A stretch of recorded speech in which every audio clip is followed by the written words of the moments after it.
La noche envuelve Cuernavaca, y en la colina el palacio de Cortés abre sus ojos de adobe. Si te acercas, escucharás los ladrillos rojizos latir con tambores de conquista, traición y gritos que no se apagaron en 5 siglos. Yo soy la voz que cruza sus muros para contarte lo que los libros callan. Cómo un conquistador construyó fortaleza de sangre, cómo una mujer llora entre sus sombras, cómo los túneles atragantan sueños, y un virrey se ahogó en oro que ardía como infierno. Relajarás tu respiración mientras desfilan epidemias, rebeldes, niños que no crecieron y un guardián que aún no duerme. Déjate llevar. Cada piedra es un susurro que te mece hasta el sueño, si te atreves a escuchar.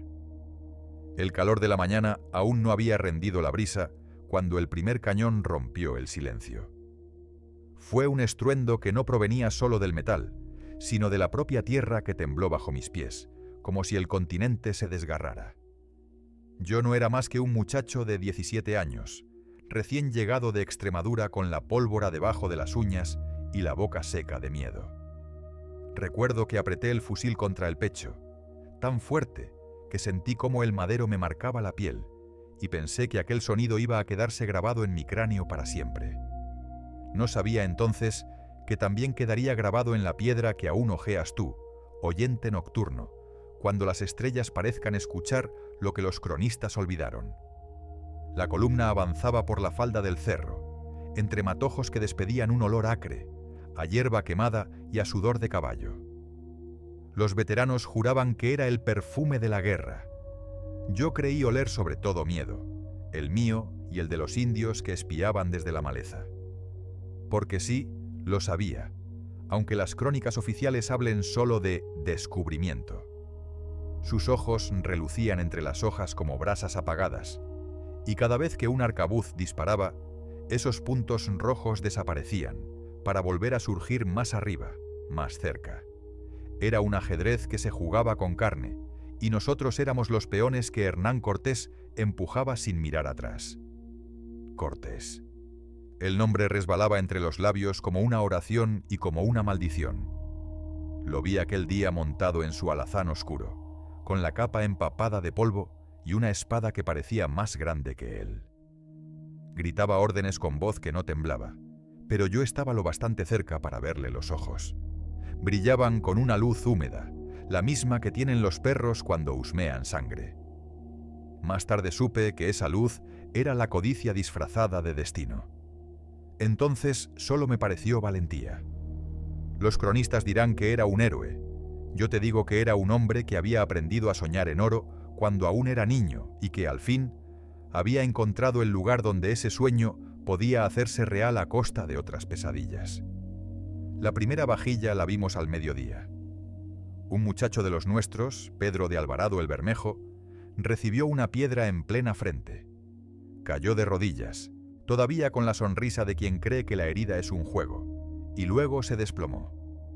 Cuando lo volteamos, tenía la cara partida como una mazorca. De la herida manaba algo más rojo que la sangre que yo había visto en las matanzas de cerdos en mi pueblo.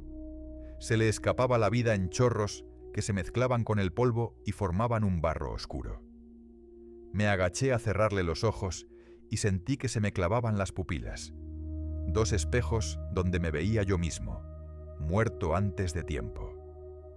Fue entonces cuando comprendí que la conquista no era una aventura, sino una cuenta bancaria que se saldaba con cadáveres. Avanzamos porque retroceder significaba enfrentar a Cortés, y eso era otro tipo de muerte. Los cañones volvieron a rugir, pero ahora el eco traía consigo gritos en lengua que yo no entendía, y que sin embargo me parecían nombres. Nombres de padres, de hijas, de promesas rotas. Los indios no huían como esperábamos. Corrían hacia nosotros con lanzas que parecían ramas del mismísimo infierno, pintadas de negro y rojo. Un guerrero saltó delante de mí. Llevaba un penacho de quetzal que se agitaba como si las plumas quisieran desprenderse y volar lejos de allí. Apunté, disparé, y el plomo le abrió un agujero en el pecho tan limpio que durante un segundo ninguno de los dos sangramos. Luego brotó la sangre de él, espesa, brillante, y cayó de espaldas sin que sus ojos me culparan. Creí verle una sonrisa, quizá de alivio. Aún hoy, cuando cierro los párpados, esos ojos me aguardan, y me pregunto si en ellos vi mi propia condena. Al anochecer, hicimos alto en un promontorio que dominaba el valle. Allí donde hoy se alza el Palacio de Cortés, entonces solo había un cerro pelado, y a sus pies un pueblo de casas de adobe con techos de paja. Los hombres se desplomaron, agotados, pero él, Cortés, no se sentó. Recorrió la línea de fusiles como un pastor que cuenta ovejas, y al llegar junto a mí se detuvo.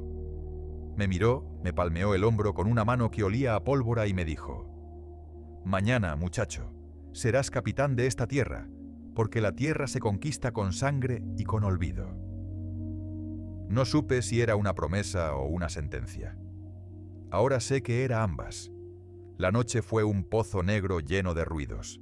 El crepitar de las hogueras, el quejido de los heridos, el aleteo de cuervos que ya olían carne fresca. Me fui aparte, fingiendo vigilar, y vomité hasta quedarme seco. Cada arcada traía consigo fragmentos del rostro de Pedro, la mirada del indio, la voz de Cortés. Cuando por fin quedé vacío, alguaciles del silencio me susurraron que aquel vacío se llenaría oro, pero que el oro pesa más que los huesos y que tarde o temprano termina por hundir al que lo porta. No les hice caso. Creí que era el miedo quien hablaba. Al alba volvimos a cargar los cañones. Esta vez la pólvora olía a promesa. La promesa de un palacio que aún no existía, de escalinatas que se alzarían sobre las cabezas de los vencidos, de balcones desde 1900, donde se contemplaría un imperio saqueado. Disparamos contra el pueblo. Las casas de adobe estallaron como frutas podridas. De sus entrañas salieron mujeres y niños que corrían sin rumbo, y los hombres de Cortés, ebrios de pólvora, les cortaban el paso con la espada. Vi a un soldado arrancar un brazo a una anciana solo para ver si el oro se escondía entre sus costillas. No lo encontró, pero se llevó el brazo como trofeo, y se reía mientras la sangre chorreaba por su barba. Cuando el sol se alzó alto, el cerro ya olía a chamuscado y a muerte. Los supervivientes fueron reunidos en la plaza. Hombres con las manos atadas, niños que se agarraban a las faldas de madres mudas de terror. Cortés se subió a una piedra y proclamó que aquella tierra ya era parte de la corona de Castilla. Hablaba de Dios, de civilización, de tributo. Sus palabras caían sobre nosotros como lodo. Algunos soldados las repetían para creérselas, otros las mascullaban para no oír los sollozos. Yo me quedé mudo. En mi bolsillo, como una brasa, sentía la bolsa de plomo que guardaba la bala que yo no había disparado. Me parecía que todavía estaba caliente, como si quisiera salir y buscar otro pecho que atravesar. Entonces ocurrió algo que los cronistas borraron con tinta piadosa. Un grupo de prisioneros, guiado por un joven que parecía un sacerdote, rompió el cerco y corrió hacia el cerro. Los arcabuces dispararon, pero el muchacho, a pesar de las heridas, alcanzó la cima. Allí, entre el humo y el polvo, alzó una especie de estandarte de plumas y cantó. No entendí la letra, pero la melodía subió por mi espalda como un escalofrío. Cortés ordenó que lo bajaran vivo. Quería interrogarlo, exhibirlo. Pero cuando los hombres llegaron, el joven ya había saltado al vacío. Su cuerpo se estrelló contra las rocas con un sonido húmedo, casi apagado, como si la tierra prefiriera tragárselo sin hacer ruido. Desde entonces, dicen que en esa ladera crece una flor roja que huele a pólvora. Nadie la corta, porque quien la toma sueña con cañones hasta el fin de sus días. Al caer la tarde plantamos la bandera.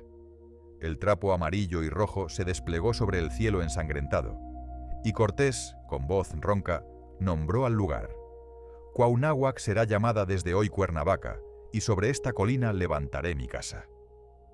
Nadie protestó. Los vencidos no tenían lengua, y los vencedores no teníamos alma. Yo ayudé a clavar el asta. La madera era de un árbol que había crecido donde hoy duermes, oyente. Cuando el golpe final hundió la bandera, sentí que clavaban también mi infancia, mis padres, el olor a pan en las mañanas de mi pueblo. Todo quedó sepultado allí. bajo esa tierra que aún guarda el eco de los cañones. La noche siguiente, mientras escribía en mi diario, un cuaderno que luego quemaría de vergüenza, me llegó un susurro. Era uno de los indios auxiliares, un viejo que hablaba el náhuatl con acento de siglos. Me dijo que el cerro era un dios dormido y que los cañones habían despertado su cólera. «No construyas aquí», me rogó, «porque cada piedra que levantes será un diente, y cada ventana un ojo que no cerrará jamás». Yo me reí, porque reír era más fácil que creer. Ahora, cuando las paredes del palacio crujen, sé que es el Dios que mueve los dientes, y que los ojos de las ventanas siguen abiertos, esperando la noche para contar lo que los vivos no queremos recordar. Pasaron los días, y con ellos llegaron los aparejos. Vigas, clavos, ladrillos de barro cocido que olían a pan recién hecho y a tumba. Cargamos los ladrillos sobre los hombros, y cada vez que uno se me caía, veía en el polvo la huella de la mano del muchacho que saltó del cerro. Los albañiles, algunos eran soldados que cambiaron la espada por la paleta, cantaban himnos mientras amasaban el mortero. Sus voces resonaban contra la ladera y volvían en forma de eco, como si el cerro respondiera con cantos más viejos, en una lengua que los ladrillos olvidaban al secarse. Así se alzaron los primeros muros. No eran solo adobe, eran capas de silencio, de promesas rotas, de gritos que no alcanzaron a salir. En cada junta se escondía una gota de sangre. En cada rendija, un aliento que aún busca la salida. Cuando el sol se puso por tercera vez, yo ya no era el muchacho de Extremadura. Mis manos tenían la textura de los ladrillos, áspera, rojiza. Mi mirada se había vuelto tan pesada como los cañones. Me encontré ante un espejo de acero, el escudo de un camarada muerto, y no me reconocí. Los ojos me parecieron agujeros por donde se asomaba el abismo que habíamos cavado. Fue entonces cuando decidí que contaría la historia, aunque nadie la quisiera oír. Porque los palacios no se construyen solo con oro, se construyen también con la necesidad de que los muertos no regresen, con la esperanza de que las paredes atrape el miedo y lo conviertan en leyenda. Pero las leyendas, oyente, son solo eso, muros que han olvidado por qué lloran. Y así, mientras el polvo de la conquista aún flotaba en el aire, como una nube que negaba la luna, el palacio de Cortés empezó a ser más que una idea. Fue una promesa de infierno civilizado, un lugar donde los banquetes se servirían en platos de oro y los invitados escupirían huesos que parecerían dedos. Los cañones, ahora mudos, vigilaban desde la explanada como perros que han probado la carne y ya no quieren croquetas. Yo pasaba entre ellos, tocaba sus bocas frías y sentía que aún latían, que guardaban el rugido para la noche en que las paredes se cansen de callar. Porque ese día llegará, y cuando suceda, los cañones volverán a hablar.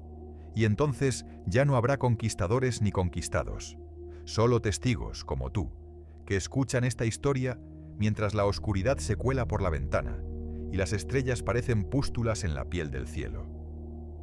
Descansa, si puedes. Mañana te contaré cómo los ladrillos bebieron tal cantidad de traición que se volvieron rojos para siempre. Pero ahora deja que el rugido se apague, que se mezcle con el latido de tu sangre, y que te arrulle hacia un sueño que no será tuyo, sino del muchacho que saltó, del indio que susurró, del viejo que escribió. Porque este palacio, oyente, ya te ha adoptado. Y sus paredes, aunque no lo creas, también te observan. El sol aún no se asoma cuando los carros de mano chirrian sobre la tierra recién removida. Oigo el roce de los barrotes de hierro contra el fondo de madera, el chasquido de los latigazos que despiertan a los indígenas arrastrados desde Tlatelolco, y el olor a sangre seca que se mezcla con el polvo rojizo que todo lo tiñe. Yo soy uno de ellos, aunque mi piel ya no broncee bajo el sol de Anáhuac. Llevo meses encadenado a la suerte de Hernán Cortés, y mi lengua olvida el náhuatl mientras aprende a conjugar la crueldad en castellano. Aquí, en la loma de Cuauhnáhuac, el conquistador ha decidido alzar su forja de infierno, un palacio de ladrillo que será altar y tumba, baluarte y jaula. Los primeros adobes se amasan con el mismo lodo donde anoche cayeron los cuerpos de 20 guerreros mexicas. Y cuando aprieto la masa entre los dedos, siento cómo se deshace un knuckle que ayer fue puño levantado. Cortés pasea entre nosotros con su capote gris, la barba recortada a tijeretazos de impaciencia. Su voz suena metálica cuando ordena que se doble la cantidad de cal. Que los muros sean gruesos como la codicia, gruñe, y altos como el miedo. Yo alzo la mirada y veo el contorno de lo que será. Un rectángulo de 60 varas de largo, torres en las esquinas, troneras para arcabuces, un corredor interior donde ya imagino el eco de cadenas. Nadie habla, solo respiramos, y hasta ese aliento parece ser propiedad del capitán. Comienza la trituración de la piedra volcánica. Los mazos suben y bajan, y cada golpe saca un chispazo que ilumina brevemente los rostros de los tlaxcaltecas que vigilan. Ellos, aliados ayer, hoy bastón de hierro en la mano de Cortés. Uno de ellos, el que tienen moteado de cicatrices, me empuja cuando me detengo a beber. «¡Rápido, México!», escupe. «Aquí el ladrillo se come el tiempo». Y me da un topetazo que me sienta en el suelo. Siento el regusto a polvo y a humillación. Me incorporo, agarro de nuevo el mazo, y en el rituro del golpeo voy metiendo rencor, capa tras capa, hasta que el rencor se vuelve materia y la materia se vuelve muro. Los ladrillos salen rojos, más rojos que la tierra de Xochimilco, y cuando los apilamos humean como si respiraran. El alba llega y tiñe el cielo del mismo color. Parece que el horizonte se está construyendo a la par que nosotros, que el mundo entero se alista para ser encerrado entre estos muros. Pasado el mediodía, llegan las mujeres. Traen canastas de tepalcates llenos de cal viva. El humo blanco se escapa por las rendijas y arde la garganta. Entre ellas va la que llaman Doña Marina, la Malinche, aunque aquí nadie la llama así en voz alta. Viene con el rostro envuelto en un rebozo azul, pero los ojos se le escapan, brillan húmedos, como si también ella estuviera a punto de ser enladrillada. Camina junto a Cortés.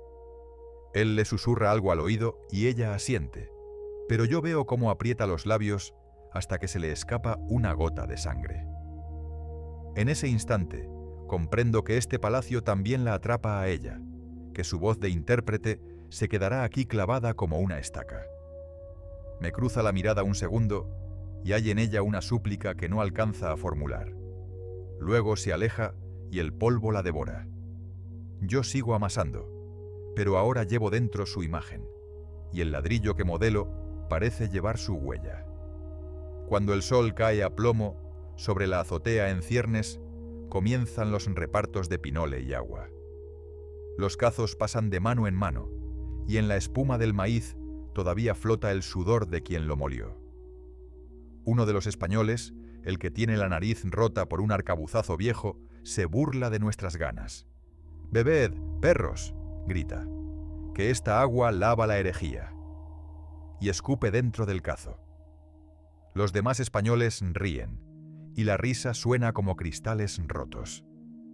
Yo bebo de todos modos porque la sed es más grande que la dignidad, y cuando el agua baja por mi garganta, siento que arrastra también la última ceniza de mi nombre. A partir de este trago, seré el indio que amasa la casa del conquistador, y punto. El silencio que queda después de esa certidumbre es más denso que el barro. Se oye el lejano canto de un cenzontle que ha anidado en un algarrobo. Parece que entona un requiem para el aire libre, para los días en que caminábamos sin muro que devorara el horizonte. La noche se instala y traen teas. Las llamas proyectan sombras de nosotros sobre la tapia recién levantada, y veo que las sombras no tienen ojos. Son bultos que trabajan ciegamente, como si ya fueran los muertos que seremos. Un fraile dominico, fraile que huele a incienso y a azufre, recorre la obra con un crucifijo de palo. Cada ladrillo, predica, es un pecado que se redime con el sudor. Se para ante mí, me mira, y sus ojos son pozos sin fondo. «Tú, indio, ¿entendés la lengua de la salvación?». Yo asiento porque es lo que espera, pero en mi pecho la respuesta verdadera da vueltas como un guerrero herido. Entiendo la lengua del lodo, del hambre, del latigazo, la del silencio que se vuelve pared. El fraile prosigue y su voz se pierde en el ruido de los cimbrales, pero antes de irse me coloca una mano en la frente. La mano está fría y por un instante siento que me clava una estaca de hielo que me atraviesa hasta el futuro. Después sigue andando y yo me quedo con esa marca invisible que me recuerda que también la fe se puede enladrillar. A medianoche suena la campana de la fundición improvisada. Han traído los clavos que sujetarán las vigas de cedro. Los herreros, genoveses de barba tupida, trabajan al ritmo de fuelles que resoplan como dragones, hambrientos. Las chispas saltan y caen sobre los ladrillos, y cada una deja un punto negro que parece una cerradura minúscula. Me acerco a mirar. El calor me seca los párpados. Un herrero me empuja, pero antes de que me aleje, alcanzo a ver lo que forjan. Grillos. No los reconozco al principio, porque tienen forma de flores, de rosas de hierro que se abrirán alrededor de los tobillos de los prisioneros que algún día habrá. El herrero nota mi gesto y sonríe. Artesanía peninsular, dice, traída en la misma carabela que trajo la viruela. Y suelta una carcajada que retumba contra los muros, como si ya estuviera probando el eco de las cadenas. Me alejo, pero el olor a hierro caliente se me mete entre los huesos, y desde entonces cada ladrillo que coloco parece oler a sangre oxidada. Pasadas las campanas de madrugada, llega el turno de los niños. Los han traído de los pueblos cercanos con la promesa de un maíz dulce que nunca les darán. Sus manos, todavía blandas, transportan canicas de cal que se les pegan a los dedos y les producen quemaduras silenciosas. Uno de ellos, el que tiene un mechón de pelo blanco como el algodón, se para junto a mí. «Tata», pregunta en casi náhuatl, «¿este casa va a guardar nosotros?» Yo no sé qué responder. Miro alrededor y veo que los guardianes están distraídos. Me agacho, le susurro, «No, hijo, esta casa es para el miedo». El niño frunce el ceño, como si quisiera entender pero no alcanza. Entonces le tiendo una mano embarrada y le ayudo a llevar su carga. Su silencio pesa más que el barro. Cuando se aleja cojeando, siento que se lleva una parte de mí, la parte que aún creía que podíamos construir algo que no fuera prisión.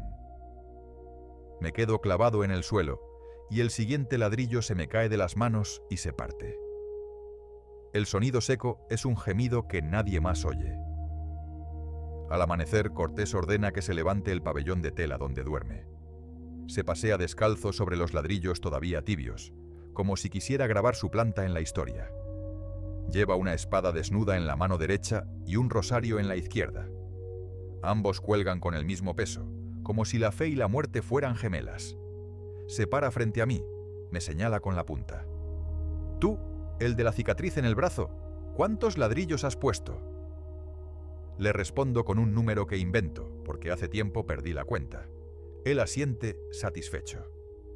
«Bien», dice, «cada ladrillo es una palabra de obediencia que hablará por ti cuando ya no tengas boca». Y da una puñalada al aire, tan cerca de mi rostro que siento la brisa cortante. Luego prosigue, y sus pasos dejan una huella de sangre pegajosa sobre el adobe. Se ha clavado una espinilla de maguey y no parece dolerle.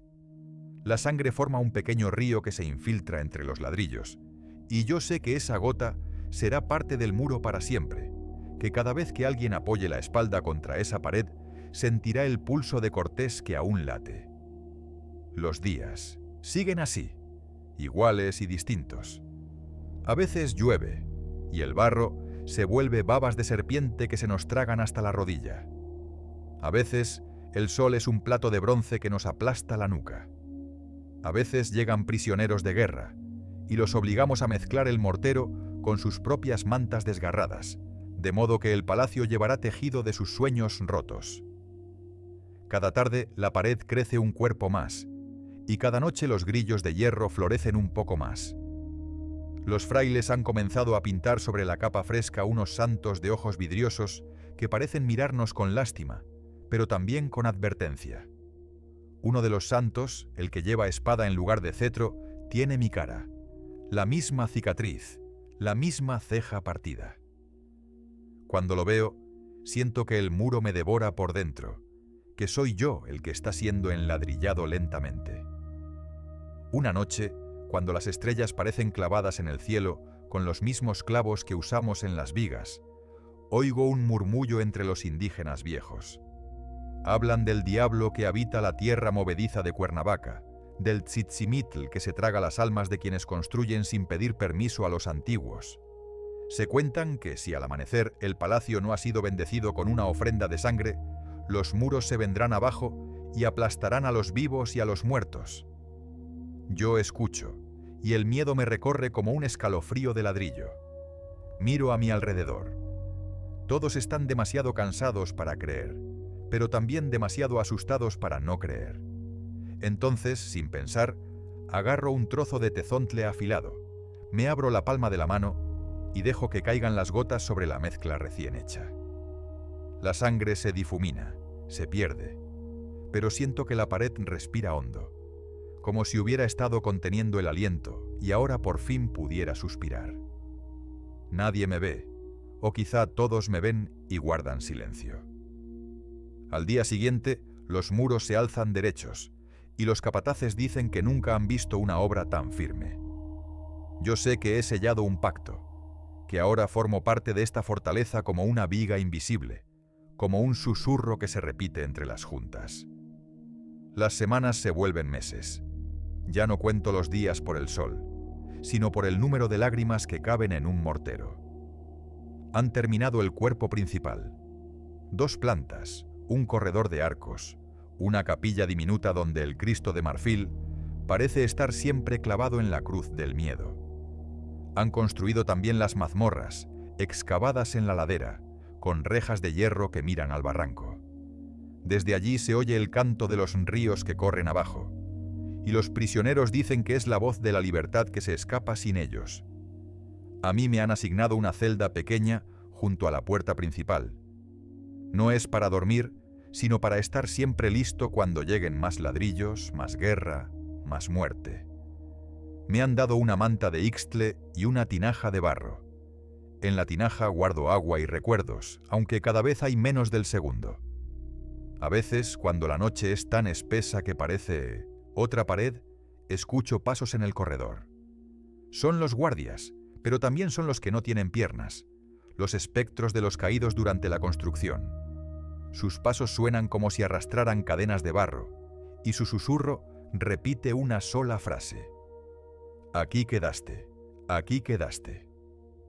La última semana de obra, Cortés convoca a todos. Se sube a un improvisado estrado de cajones y nos mira como quien contempla un ejército de sombras. Anuncia que el palacio llevará su nombre, pero también el de Dios, porque ambos han guiado su espada. Habla de justicia, de orden, de la nueva España, que nacerá entre estos muros. Mientras arenga, yo observo sus botas. Están manchadas de cal y de sangre coagulada, y en la suela derecha se ha pegado una hoja de maíz que aún conserva el verde de la cosecha robada. Esa imagen me hace comprender que nada de lo que ha dicho importa. El palacio ya vive, ya respira, ya ha olido nuestra carne, y su hambre no se saciará con palabras. Cuando termina, ordena repartir un trago de aguardiente. El licor quema más que el sol, y muchos caen de rodillas. Yo también bebo, y siento que el fuego me baja hasta los pies, donde se mezcla con el polvo que nunca lograré quitarme. Esa noche, dormido junto a la pared, sueño que el palacio crece y crece, que sus torres se alzan hasta tocar la luna, que la luna se vuelve un enorme ladrillo rojo que cae y me aplasta. Me despierto gritando, pero mi grito se pierde en el eco de los arcos, y comprendo que ya forma parte de la arquitectura, un grito enladrillado que resonará cada vez que alguien duerma dentro de estas habitaciones. Al fin llega el día de la entrega. Los frailes celebran misa en la capilla, los arcabuceros disparan al aire, y las campanas de Cuernavaca repiquetean como si el mundo fuera a durar para siempre. Yo estoy de pie en el zaguán, con la manta al hombro y la cicatriz que palpita al ritmo de los cohetes. Veo pasar a Cortés, lucio como un diablo vestido de seda negra. Me mira, pero no me ve. Ve su obra, su reflejo, su inmortalidad. Cuando cruza el umbral, la sombra que proyecta se extiende por el suelo y se mete debajo de mis pies, como si quisiera llevársela yo también. Siento entonces que me he vuelto transparente, que la piel se me está adhiriendo al adobe, que mis pulmones se llenan de polvo de ladrillo. Trato de dar un paso atrás, pero el suelo se ha vuelto blando y me absorbe. Entiendo que no saldré de aquí, que mi nombre no figura en ningún libro, pero que cada piedra lleva grabado un fragmento de mi respiración. El portón se cierra con un clangor que retumba como el final de un mundo. Yo permanezco dentro, junto a los muros que aún conservan el calor de mi sangre, y escucho cómo los ladrillos comienzan a latir, lentos, pesados, como tambores que anuncian que el infierno ya tiene techo, que la traición ya tiene domicilio, que la historia ya tiene boca para seguir contando. La luna colgaba como un cuchillo de plata sobre el palacio, y yo estaba solo en la galería de los arcos, cuando escuché su voz por primera vez. No era un susurro, ni un grito. Era un nombre que se arrastraba por el suelo de losa como una serpiente de agua salada. Marina, Malintzin, Malinche. 3 identidades, una misma boca que mordía el aire hasta hacerlo sangrar. Me apreté contra la columna. La piedra estaba tan fría que me quemó la espalda. No había viento, y sin embargo las antorchas temblaban como si alguien las agitara desde adentro. Entonces la vi. Una figura envuelta en un huipil blanco, que ya no era blanco, sino el color de la ceniza que dejan los huesos cuando el fuego se retira. Sus pies no tocaban el suelo. Sus manos, en cambio, se hundían en él, como si la losa fuera agua y ella quisiera ahogar los recuerdos que aún palpitaban debajo. No pude gritar. La voz se me quedó atascada en la garganta, convertida en una bola de polvo y culpa. Ella alzó la cara y tuve tiempo de verle los ojos. Eran 2 eclipses, es decir, un vacío rodeado de un anillo de fuego. En ese anillo danzaban hombres desnudos, mujeres con la barriga abierta, niños que se convertían en perros y luego en cuervos. Me pareció reconocer al muchacho del penacho de Quetzal, al que saltó desde la cima para no ser esclavo. También vi a Pedro de Alvarado, el del rostro partido, sosteniendo su propia mandíbula como quien sostiene una copa para brindar. La Malinche, porque era ella, lo supe antes que mi mente pudiera articularlo, abrió la boca y de ella salió un olor a mar antiguo, a algas muertas, a la primera vez que un hombre traicionó a otro hombre con una palabra dulce y un cuchillo escondido. No hablaba español ni náhuatl, hablaba la lengua de los muros, esa que aprenden las piedras cuando los gritos rebotan en ellas durante siglos. Y lo que decía era: «Ven, escucha mi peso». Mis piernas se movieron solas. Dejé la escolta, la espada, el nombre que había tenido antes de que el polvo me lo borrara. La seguí por el corredor que da al patio de los naranjos. Los árboles estaban cargados de frutos, pero cada naranja tenía una cara. La de un soldado que yo había conocido, la de una india que vendimos en la Plaza de México. Las caras me miraban y sus bocas abrieron un coro mudo que resonaba dentro de mi cráneo. Traidor, traidor, traidor. La Malinche no se volvía. Su huipil se arrastraba detrás de ella como una cola de espuma negra. Llegamos a la escalera secreta que baja al depósito de armas convertido en celda.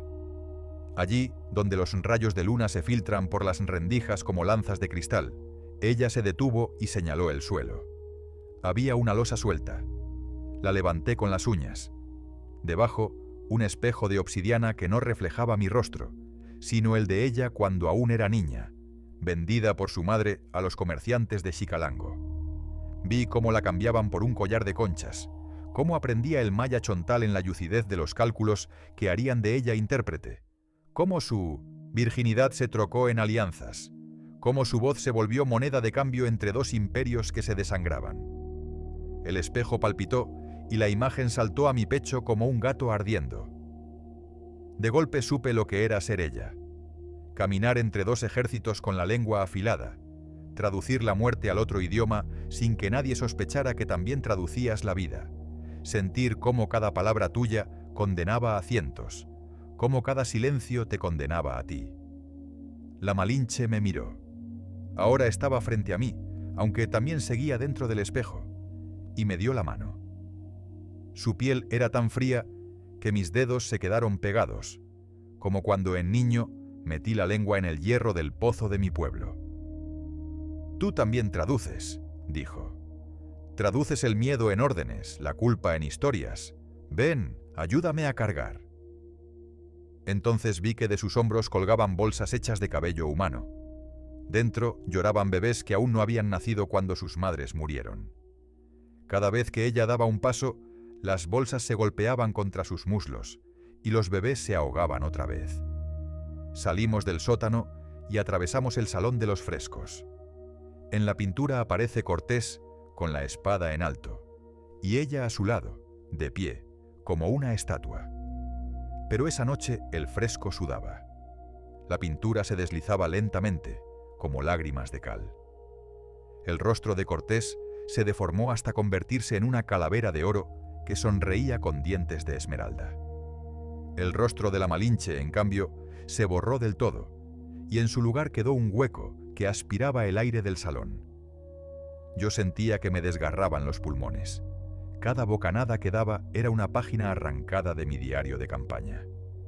Ella me agarró del cuello y me obligó a mirar el hueco. Allí vi la primera noche que pasó con Cortés. No hubo violación, sino algo peor, un pacto. Él le ofreció un país entero si ella le entregaba el suyo propio. Y ella, que solo tenía 19 años y una lengua prodigiosa, firmó con un beso que sabía a mar y a pólvora.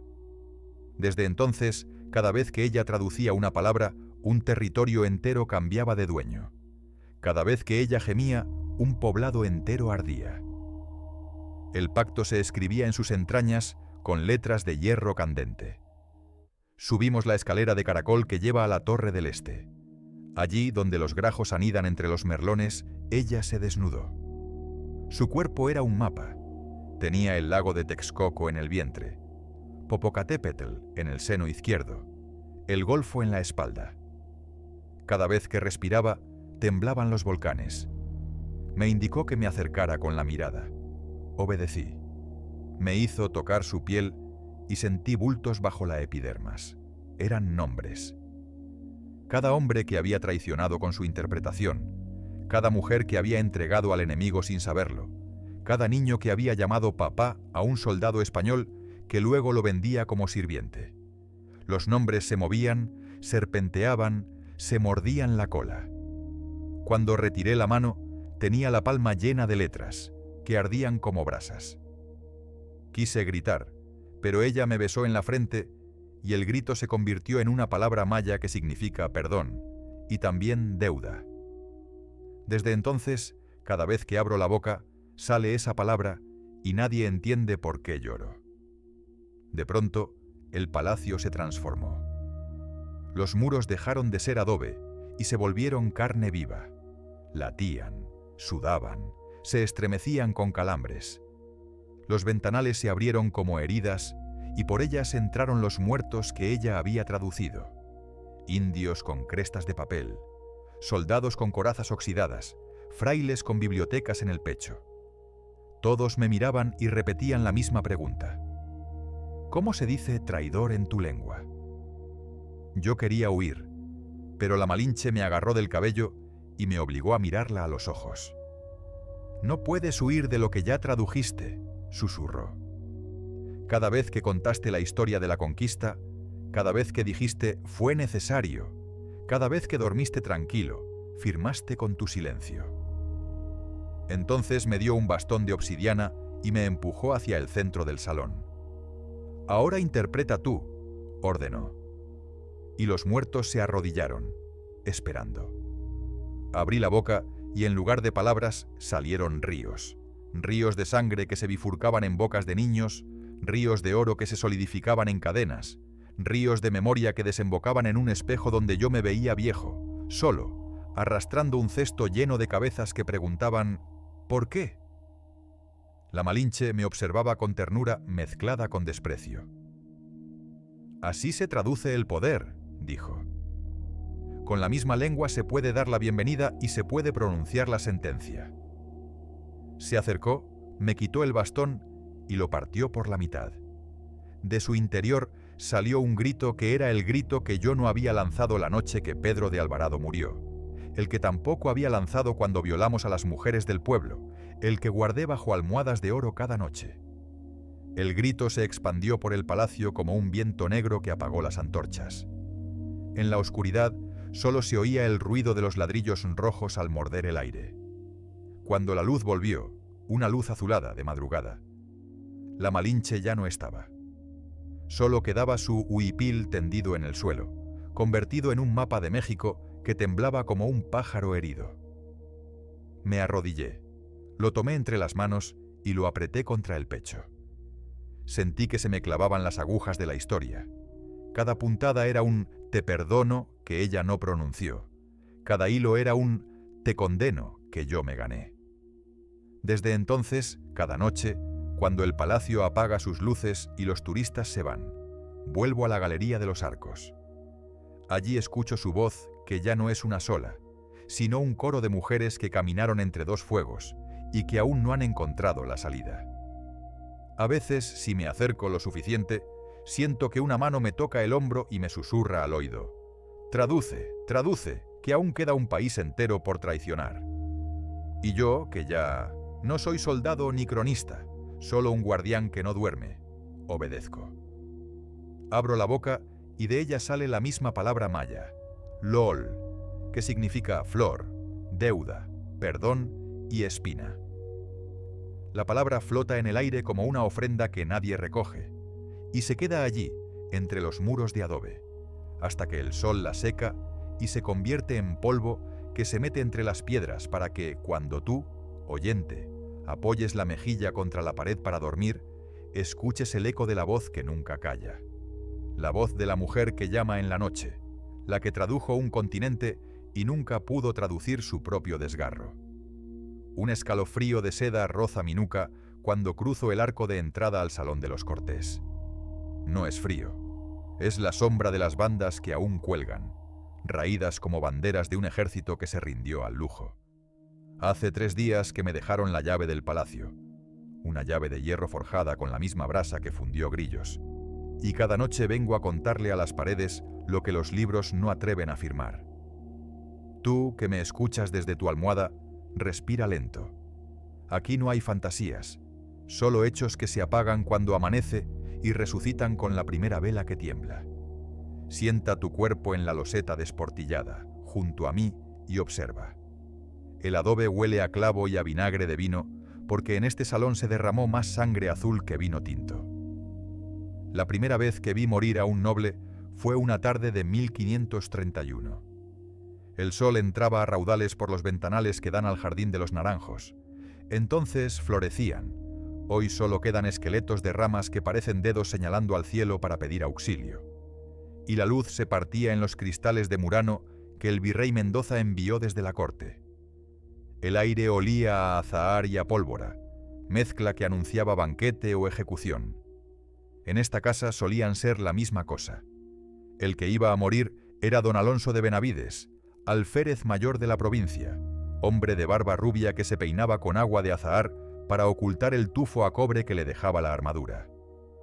Venía a reclamar una partida de oro que Cortés le debía desde la noche de la matanza del Templo Mayor, cuando Benavides salvó la vida del conquistador a cambio de una bolsa de doblones que nunca llegó. Lo encontré de pie en medio del salón, sobre el tapete de lana de Oaxaca que aún conserva una mancha oscura en forma de alfiler, como si la alfombra hubiese clavado su aguja en el corazón de alguien. Vestía una casaca de terciopelo carmesí que hacía juego con la seda de las paredes. Llevaba el cuello alto, de modo que la sangre tuviera donde escurrir sin mancharse los puños.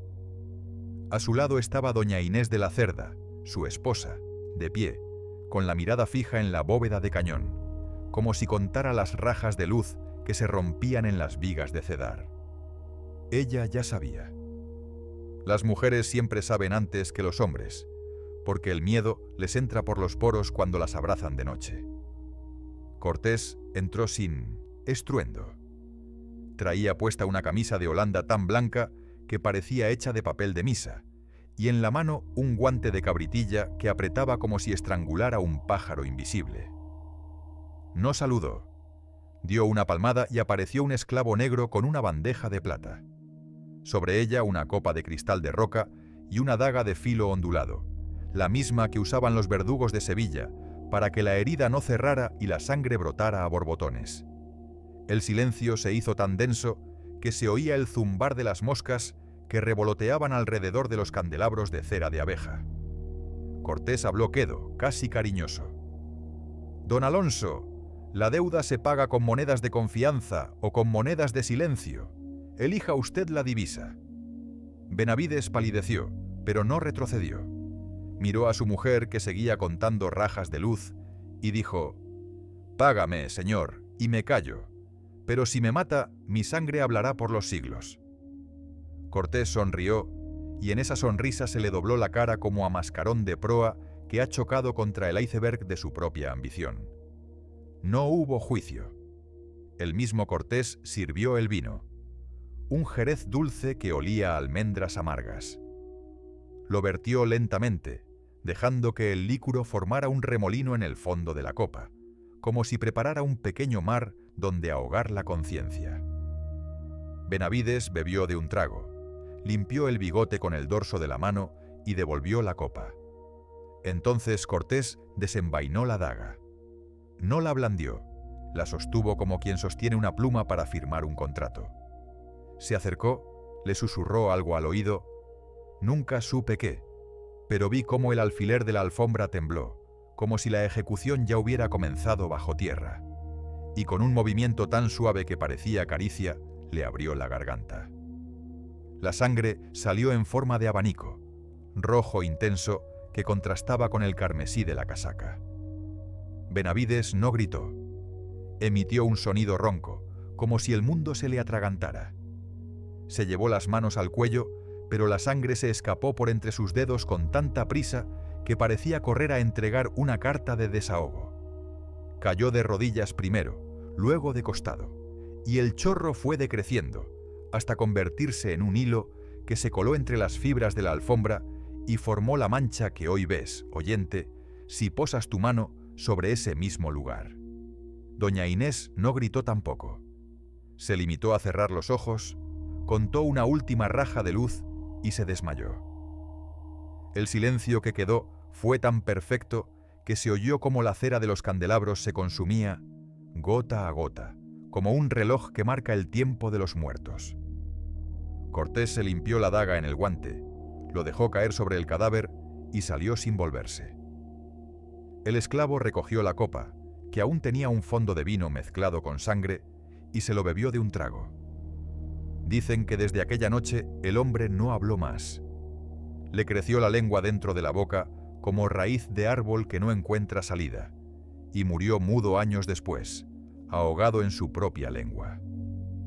Yo ayudé a envolver el cuerpo en una sábana de lino. Cuando levantamos el féretro, la alfombra se quedó pegada al pecho de Benavides, como si la mancha hubiera decidido acompañar al dueño al más allá. Pero un crimen noble no se disuelve con un entierro. Se queda flotando en el aire como incienso que no logra subir al cielo y se posa en los muebles. Al mes siguiente, la viuda de Benavides volvió al salón. Traía un vestido negro de raso que crujía al andar, como si las telas también llevaran luto. Pidió ver a Cortés. Dijo que venía a cobrar la otra mitad de la deuda, la parte que se pagaba con verdad. Cortés la recibió en esta misma estancia, bajo el baldaquino de terciopelo que aún conserva las arañas de cristal. Ella le entregó un fajo de cartas. Eran pruebas de que Cortés había falsificado los testamentos de varios conquistadores, mandándolos matar para quedarse con sus encomiendas. Las cartas olían a nafta. Se notaba que llevaban días guardadas cerca de una vela. Cortés las leyó delante de ella, sin alterarse. Luego llamó a su secretario, un tal Valdés, hombre de manos temblorosas que escribía con una pluma de cuervo, para que la tinta pareciera más negra. Ordenó que se preparara un documento, una pensión vitalicia para doña Inés, a cambio de su silencio. Ella negó con la cabeza. Entonces, él cambió de táctica. Le ofreció casarse con ella, unir sus apellidos, borrar la mancha con un nuevo escudo. Doña Inés se rió. Fue una risa breve, tan cortante que las arañas de cristal tintinearon, como si los fantasmas que las pasean temieran que el vidrio se rajara. Dijo: «Prefiero ser la viuda de un hombre honrado que la esposa de un asesino con título». Cortés palideció. Por primera vez, la sangre pareció abandonarle las mejillas. No la mató en el acto. Eso habría sido demasiado limpio. En su lugar, la encerró en una de las habitaciones altas que dan al claustro, la misma que hoy los turistas fotografían porque tiene una celosía de azulejo azul que filtra la luz como un cielo roto. Allí la mantuvo viva, alimentándola a través de un boquete en la puerta, hasta que ella misma pidió morir. Pasaron 3 meses. Cada tarde, doña Inés contaba las losas del suelo. Había 1322. Cada una representaba un día que su marido no volvería. Al final, dejó de comer. Su cuerpo se fue secando poco a poco, como una flor que renuncia al agua para no ver al sol que la quemó. Cuando murió, pesaba menos que el vestido negro que aún colgaba de un clavo. La enterraron en el jardín, bajo el naranjo que más flores da. Dicen que desde entonces esas flores huelen a nafta y a luto. Los sirvientes, claro, hablaban. Y los sirvientes traen sirvientes, y las lenguas se enredan como enredaderas que trepan por las paredes. Al poco, el salón empezó a oler no solo a sangre, sino a miedo. Los nobles que venían a visitar a Cortés se sentaban en las sillas de terciopelo y sentían cómo el respaldo se hundía, como si algo dentro del mueble les empujara el pecho para atrás. Uno de ellos, don García de Paredes, juró ver en el espejo de marco dorado, el mismo que aún refleja tu rostro si te acercas, la imagen de Benavides con la garganta abierta, sonriéndole. Don García se levantó tan deprisa que volcó la mesa de juego. Murió al mes siguiente, ahogado en su propia sangre tras caerse por un barranco mientras huía de una visión que solo él veía. Cortés, alarmado, mandó traer a un exorcista. Llegó fraile Domingo de la Cruz, hombre de ojos celestes que parecían vidrios rotos por dentro. Recorrió el salón con un incensario de plata, y el humo salía en espirales que se retorcían como serpientes blancas. En un momento, se detuvo justo donde hoy está tu pie, oyente, y dijo: «Aquí hay un pacto que no se disuelve con oración, sino con verdad». Cortés le ofreció oro. El fraile lo rechazó. Le ofreció tierras. Tampoco. Entonces le ofreció silencio. Le prometió que no diría nada de lo que viera. El fraile aceptó, pero puso una condición: que se colgara un crucifijo de madera de mezquite en el centro del salón, bajo el baldaquino, para que el que mata recuerde que también morirá. El crucifijo aún está ahí. Si lo miras de noche, verás que el Cristo tiene la garganta abierta, y la sangre que le corre por el pecho es de un color tan exacto al de Benavides que parece pintada con la misma brocha. Pasaron los años. Cortés murió lejos, en un pueblo de Castilla, llorando porque la corte lo había olvidado. Pero el salón no lo olvidó. Cada vez que un nuevo virrey, un nuevo capitán, un nuevo rico venía a instalarse, el salón recibía su visita con el mismo regalo: una sombra que se sienta a la mesa, una mancha que se extiende bajo la silla, un grito que se queda atascado en la garganta del que bebe. Yo lo he visto todo, porque me convertí en el guardián nocturno del palacio.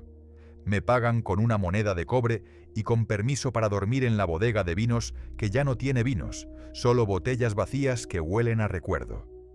Cada madrugada recorro el salón con una vela de sebo.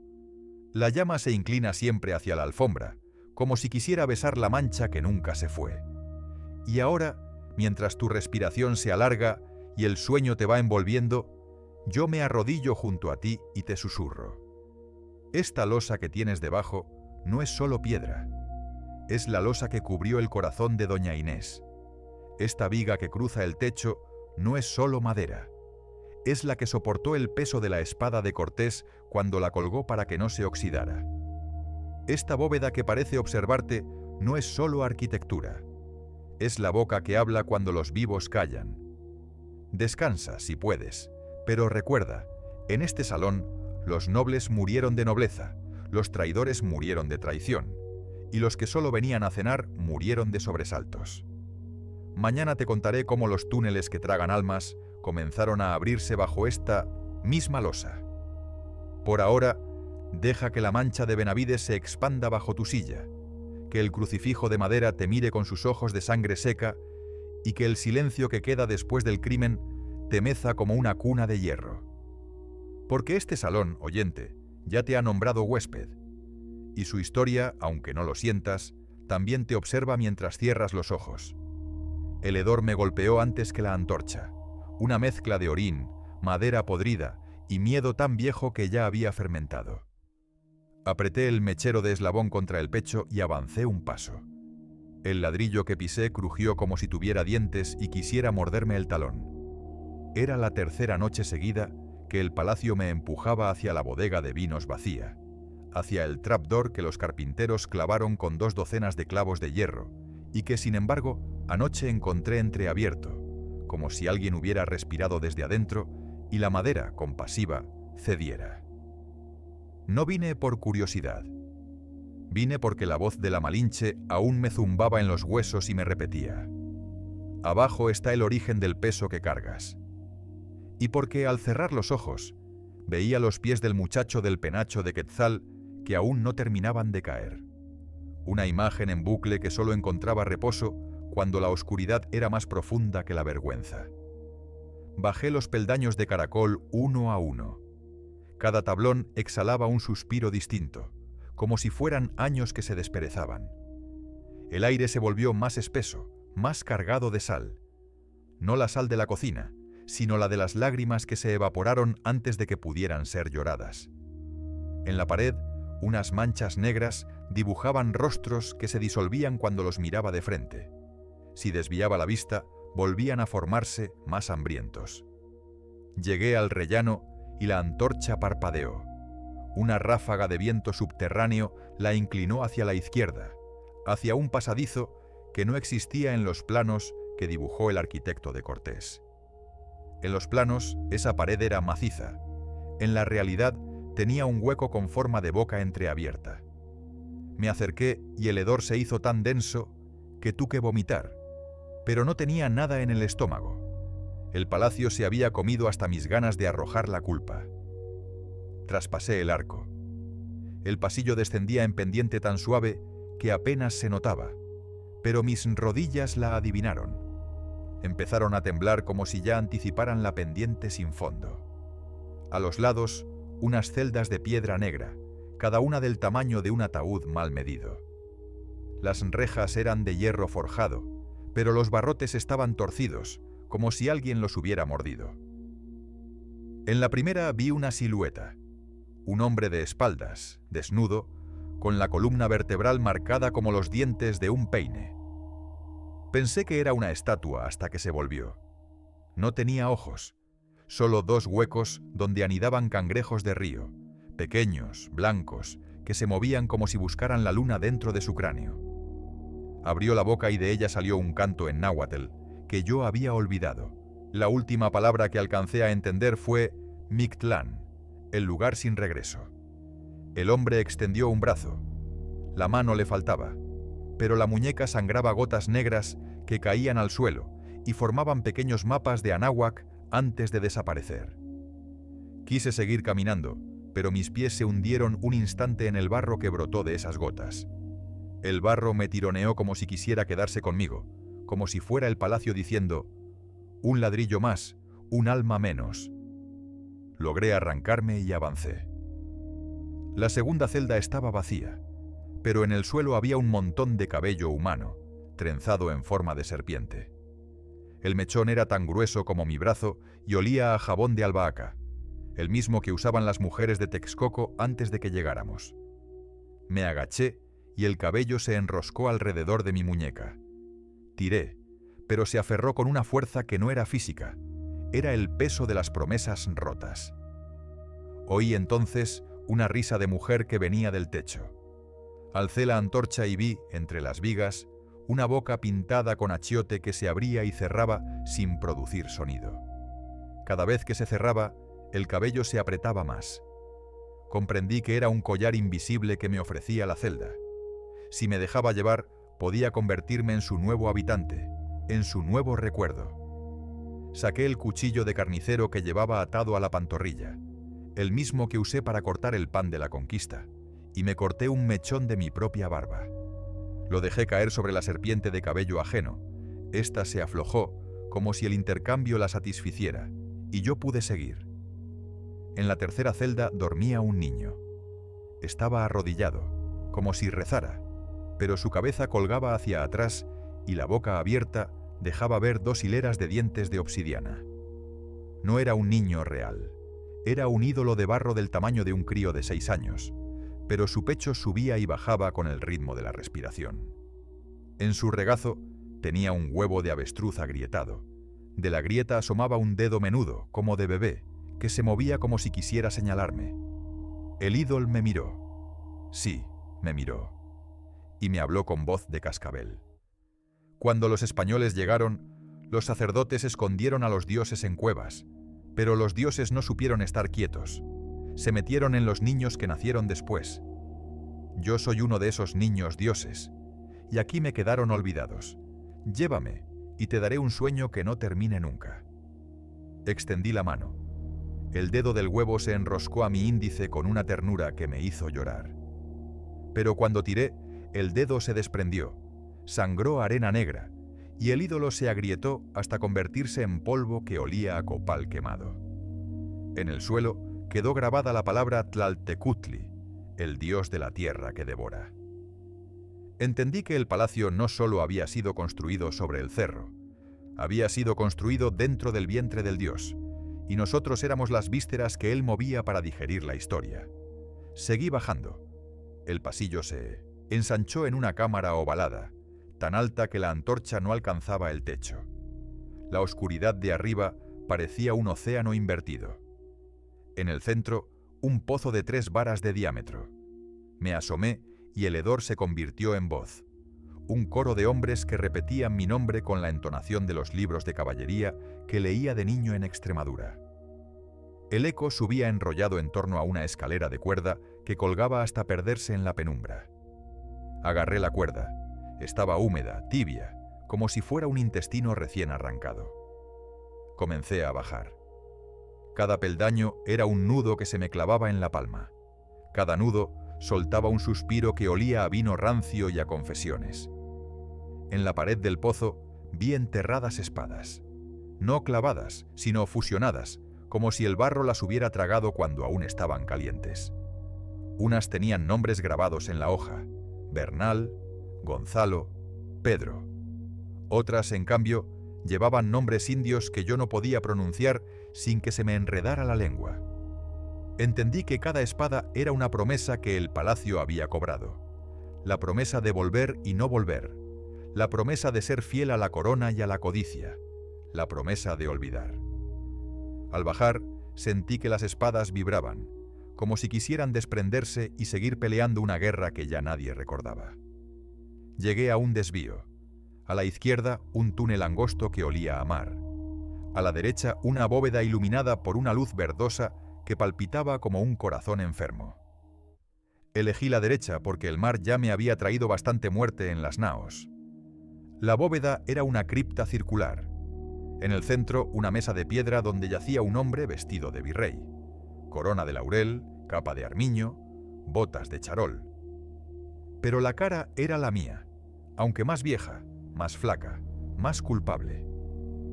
Al lado de la mesa, un escribano con hábito de dominico escribía en un libro de pieles humanas. Cuando me vio, sonrió y dijo: «Firmas aquí, y te liberas». Le pregunté qué firmaba. Respondió: «Tu olvido. A cambio, el palacio se queda con tu nombre, y tú puedes irte por el túnel del mar y convertirte en espuma». Miré al otro yo. Tenía los ojos abiertos, pero las pupilas eran 2 monedas de oro que reflejaban el rostro de Cortés. Me agaché, le quité una moneda y la apreté contra mi pecho. El virrey sonrió, como si aprobara, y se deshizo en arena que olía a incienso de campaña. El escribano cerró el libro y desapareció. Quedé solo con la moneda que palpitaba como un segundo corazón. Comprendí que no había firmado, pero el palacio ya tenía mi firma grabada en cada ladrillo que había amasado. La moneda era solo un recuerdo de que podía elegir recordar, aunque recordar me condenara a seguir siendo yo. Salí de la cripta y tomé el túnel del mar. El olor a sal se mezcló con el de la sangre de mis palmas desgarradas por la cuerda. El pasillo ascendía suavemente. Las paredes se iban cubriendo de conchas fósiles que crujían bajo mis 100 pacientes, dedos como si fueran huevos de insecto. Oí entonces un canto de sirena, pero no era dulce. Era la voz de todos los marineros que murieron de escorbuto en la travesía de 1519, reptando por el desierto subterráneo para encontrar un puerto que no fuera la boca del palacio. Sus dedos me rozaban los tobillos, pero no me detuve. Llegué a una trampilla de hierro corroído. La empujé y salí, casi a rastras, a la bodega de vinos que ya no era una bodega. Era la celda del guardián que no duerme, la que me tocaba habitar desde entonces. Me incorporé. La trampilla se cerró sola. Los clavos volvieron a clavarse como si nunca hubieran sido abiertos. En la pared, la estantería de botellas vacías temblaba. Cada botella contenía ahora un susurro que había traído desde abajo. Las junté, las coloqué en forma de cruz sobre el suelo de losa y me tendí encima. La moneda de oro la puse sobre los labios. Era fría, pero se calentó con mi aliento y empezó a diluirse, como si fuera mantequilla de cacao. Su sabor era el de la primera hostia que comí en la iglesia de mi pueblo, la que me hizo creer que podía ser limpio. Cuando la moneda se derritió por completo, cerré los ojos y por primera vez no vi al muchacho del penacho, ni a Pedro, ni a la Malinche. Vi un túnel sin fondo donde caminaba yo, pero sin armadura, sin nombre, sin lengua que tradujera la culpa. Y esa imagen, en lugar de espantarme, me meció como si fuera la cuna que nunca tuve. Desde entonces, cada noche, la trampilla se abre sola. Yo bajo, pero ya no llevo antorcha. Yezo la cruz de botellas vacías que repiquetean como campanillas de cristal. Los prisioneros me conocen.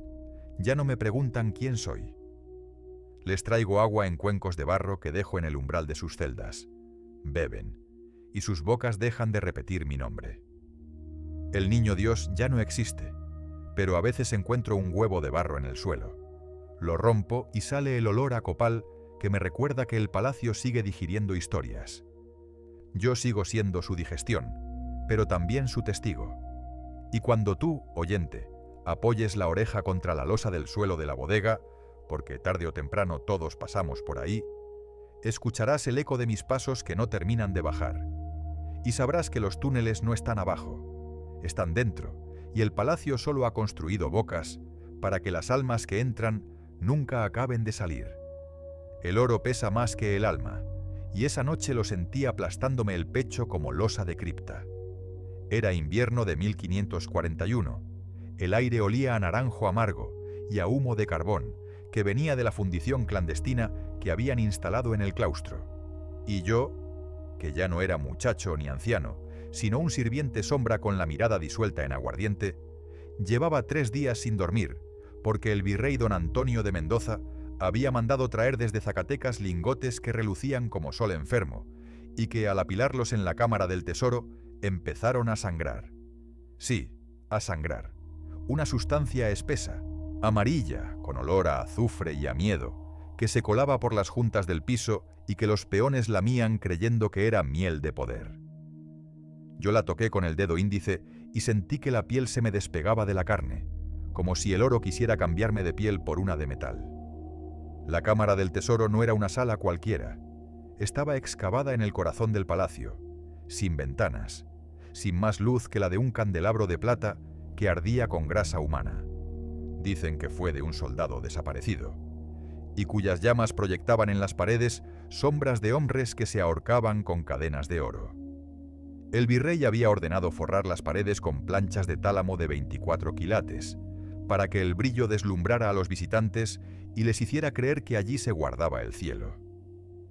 Pero el cielo, en realidad, era un estómago que devoraba y devoraba sin saciarse. Cuando entré con mi escoba de tule, porque aún fingían que yo era limpiador y no testigo, vi al virrey arrodillado en medio del rectángulo de oro, desnudo de cintura para arriba, con el pecho cubierto de monedas que se le habían pegado a la piel como si fueran escamas. Oraba en latín, pero las palabras le salían torcidas, convertidas en monedas que caían al suelo y rodaban hasta mis pies. Una de ellas, al chocar contra mi bota, pronunció mi nombre: Pedro. Yo retrocedí, pero la moneda se levantó sola y empezó a rodar hacia mí, como si quisiera entrar por mi boca y hacer de mí su morada. Mendoza se dio vuelta. Sus ojos eran 2 monedas de oro incandescente que se le habían fundido en las cuencas. Me sonrió y al hacerlo se le partió el labio inferior. Del corte cayó un polvo dorado que se mezcló con la sangre, que ya no era roja, sino amarilla. «Lávate las manos», me ordenó. «Luego recógeme el alma que se me cayó». Yo obedecí. Fui al pilón de barro que guardaban en el rincón, el mismo donde las esclavas lavaban la ropa de los cadáveres, y me sumergí los puños. El agua se volvió líquida de oro, espesa, pesada, y cuando la saqué vi que mis dedos se habían vuelto monedas de a 2 reales que chocaban entre sí con un tintineo hueco. Me temblaban las manos, pero seguí adelante. Recogí con un pañuelo de lino el polvo que había sido su alma, y al apretarlo contra el pecho, sentí que se me clavaba en el corazón como una espuela de plata. Desde entonces, cada vez que respiro, oigo el sonido de las monedas que se frotan dentro de mí, como si mi pecho fuera una hucha que alguien estuviera a punto de romper. El virrey se vistió de nuevo. Se puso una casaca de brocado dorado con botones de topacio que representaban los soles de los astros que decían gobernaban la fortuna. Cada botón era un planeta, y al abrocharse el último, Saturno, el de la tristeza, soltó un gemido que hizo temblar las planchas de la pared. «Trae a los contadores», me dijo, «que vengan con sus balanzas y sus libros. Hoy vamos a pesar la culpa». Salí corriendo, o al menos eso creí. Pero mis piernas se hundían en el suelo de oro que se había vuelto blando como cera de abeja. Cada paso dejaba un hueco con la forma de mi bota, y de esos huecos brotaban flores de azafrán que olían a confesión. Los contadores llegaron. 3 hombres morenos, de mirada huidiza, con gorros de cuero que les tapaban las orejas para no oír el lamento del metal. Traían unas balanzas de plata cuyos platillos estaban grabados con versículos de la Biblia que se borraban al contacto con el oro.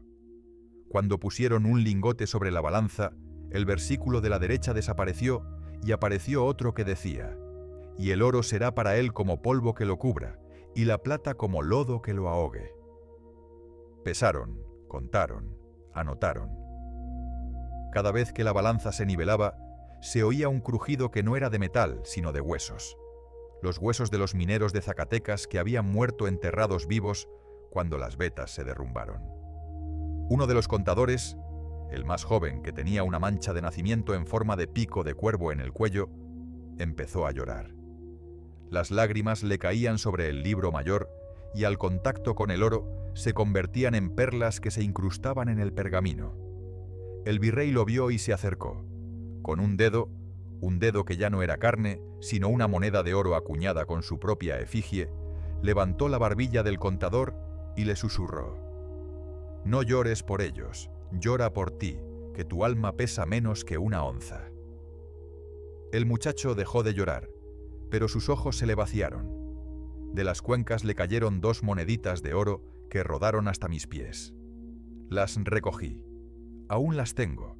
Las guardé en una bolsa de cuero que llevo colgada al cuello, y cuando las saco para mirarlas, veo que en lugar del rostro del rey tienen la cara del contador, con la boca abierta en un grito que no se oye. Llegó la hora de la locura. Mendoza ordenó que sellaran la cámara con candados de hierro forjado en las mismas fraguas donde se habían hecho los clavos que crucificaron a los indios de la rebelión de Mixtón. Los candados eran tan pesados que los esclavos que los transportaban se les hundían los hombros hasta el pecho. Cuando el último candado chasqueó, el virrey se arrodilló de nuevo, pero esta vez no rezó. Empezó a comer. Comía oro. Se llevaba los lingotes a la boca y los mordía con dientes que se le desquebrajaban como cerámica vieja. Del metal le salían chispas que se le metían por las encías y le salían por las orejas en forma de monedas de oro fundido. Sus labios se volvieron amarillos, sus encías sangraban un líquido dorado y al sonreír se le caían los dientes convertidos en pepitas. «Estoy llenando el vacío», dijo. «Pero el vacío me devora». Yo lo miraba desde la puerta, sin atreverse a moverme. En un momento se giró hacia mí y me mostró la lengua. Era una lengua de oro macizo, con la inscripción «Non sufficit orbis», «El mundo no basta», grabada en 1907 relieve. Me la mostró como quien muestra una moneda de buen talante, y luego se la tragó. Un ruido sordo se escapó de su garganta. Era el sonido del oro que se le aposentaba en el estómago y que empezaba a crecer, hasta que su piel se volvió translúcida y pude verlo por dentro. Un hombre hecho de monedas que se apretujaban, que se frotaban, que se desgarraban. La cámara empezó a estrecharse. Las paredes de oro se doblaban hacia adentro, como si el palacio fuera un estómago que se contraía. El techo bajó hasta quedar a la altura de mi rodilla, y tuve que arrastrarme. El virrey, convertido en un montón de monedas con brazos, me señaló con un dedo que ya era solo una moneda de A8 que se doblaba como articulación. «Toma», me dijo, «llévate mi fortuna, pero págala con tu nombre». Yo no quise, pero el oro me lo impuso. Se me metió por las uñas, por los oídos, por la boca. Sentí que mis costillas se volvían lingotes, que mi corazón se convertía en una bullonera que se llenaba hasta reventar. Y reventó. Del pecho me salió una lluvia de monedas que rebotaron contra las paredes y que al caer formaron un nombre, el mío. Ese nombre, escrito en oro, quedó grabado en el suelo de la cámara, y cuando el virrey lo vio, soltó una carcajada que era un son de monedas que se caen al suelo. «Ahora eres rico», dijo, «pero tu alma pesa 1 tonelada y nadie podrá llevarla al cielo». La cámara se abrió de golpe. Los candados se soltaron solos, las paredes volvieron a su lugar, y el virrey quedó tendido en medio, convertido en un hombre de carne y hueso, pero con la piel tan amarilla que parecía muerto de hambre de oro. Yo salí arrastrándome, con las manos llenas de monedas que se me habían pegado a la palma como callos.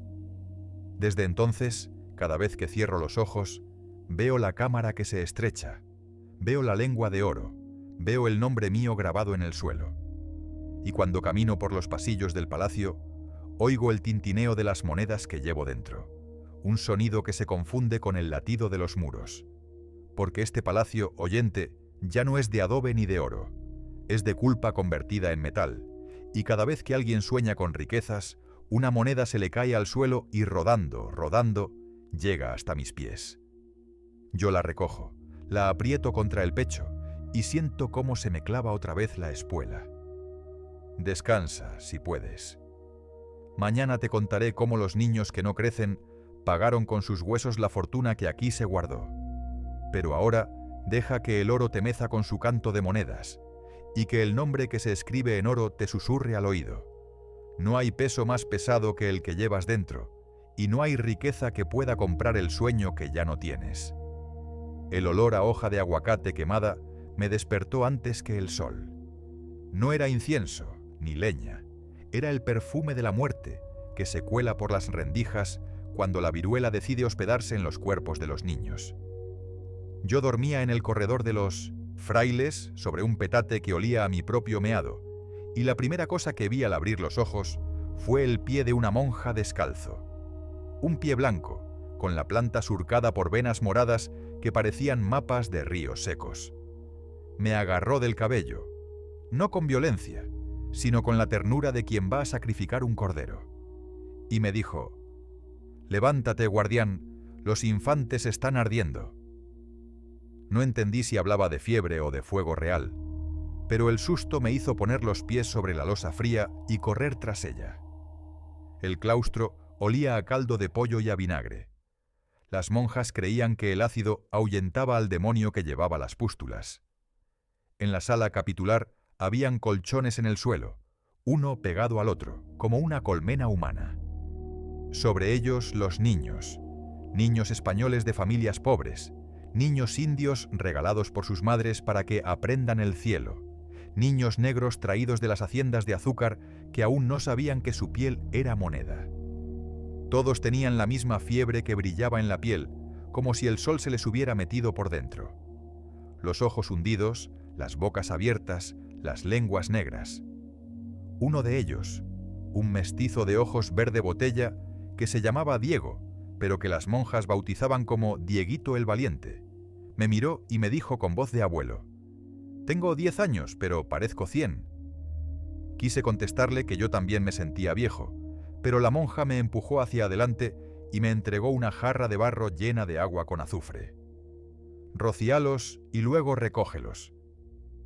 Recogerlos significaba esperar a que se murieran y llevarlos al cuarto de la mudanza, un aposento sin ventanas donde se acumulaban los cuerpos, hasta que el carro de los enterradores los llevaba al foso común. Empecé por el rincón de las niñas.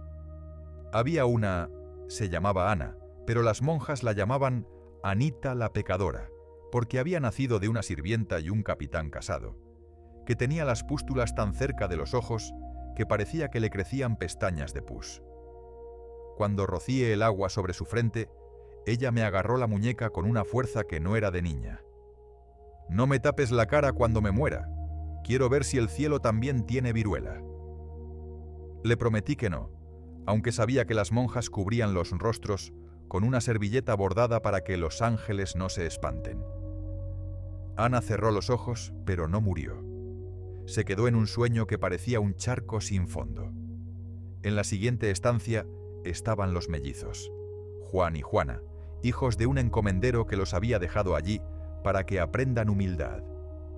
Tenían 6 años y hablaban entre ellos en totonaca, una lengua que las monjas castigaban con cintazos. Juan me miró y me dijo: «Mi hermana y yo somos un solo niño partido por la mitad. Cuando uno muera, el otro se secará». No era metáfora. Juana ya tenía la piel tan pálida que se le veían las venas como rutas de mercancías. Juan, en cambio, estaba rojo, como si la fiebre hubiera decidido quemarlo vivo antes de dejarlo ir. Los abracé a los dos al mismo tiempo. Sus cuerpos vibraban como cuerdas de guitarra. Les canté la única canción que recordaba de mi madre, una tonada extremeña que hablaba de un río que se lleva las penas. Cuando terminé, Juana me susurró al oído: «El río ya está aquí, se llama sudor». Se durmió sobre mi pecho. Juan se quedó despierto, clavándome la mirada como si quisiera grabar mi imagen para que alguien la encontrara cuando él ya no existiera. Pasaron los días, que en el claustro no se cuentan por soles sino por campanadas. Cada campanada era un niño menos. Los frailes hablaban de sacrificio ejemplar, de ofrenda para aplacar la ira de Dios. Pero yo veía otra cosa.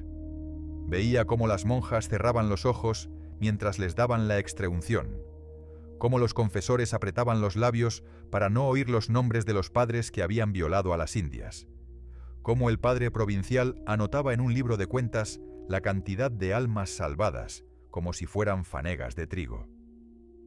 Uno de los frailes, un catalán de ojos de hielo llamado Fray Jacinto, me confesó de madrugada: «No es la viruela lo que los mata, es el miedo a ser olvidados». Y para que no los olvidaran, él mismo grababa sus nombres en la parte interior de la losa que cubría el foso. Un nombre por cada piedra, una piedra por cada infancia que no crecería. Llegó la noche de la gran mudanza.